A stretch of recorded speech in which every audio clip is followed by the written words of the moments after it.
কিন্তু আমাদের করণীয়টা কি? আমাদের করণীয় শুধু একটা ইস্যুর উপরে এখন একমত হই, যে কোনো অবস্থাতেই বাংলাদেশের উপর থেকে ভারতের বুকে ট্রেন যেতে পারবে না। এই কমপক্ষে একটা ইস্যুতে আমরা একমত হই। সরকার উৎখাত এর পিছনে থাকবে। আজকে সেন্ট মার্টিন নিয়ে ষড়যন্ত্র চলতেছে, আজকে বাংলাদেশে হত্যা চলছে, নেপালে এবং ভুটানে যাওয়ার কোনো রাস্তা সরকার দিচ্ছে না। আজকে পুরো ইতিহাসকে পরিবর্তন করা হচ্ছে। আপনি দেখেন, আজকে ইতিহাসের মধ্যে মুসলিম শাসকদেরকে ডাকাত এবং লুটেরা হিসাবে চিহ্নিত করা হচ্ছে। আমাদের দেশে 92% মুসলমানদের দেশ।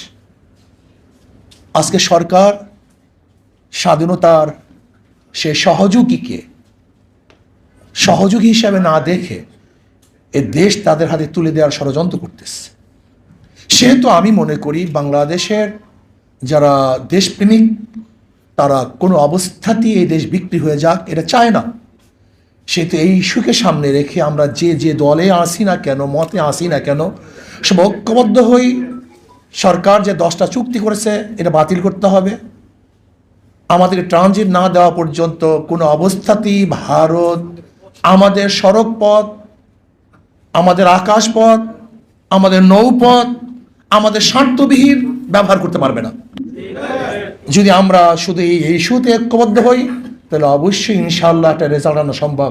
আল্লাহ আমাকে বা আমাদের সবাইকে চিন্তা করার তৌফিক দান করেন।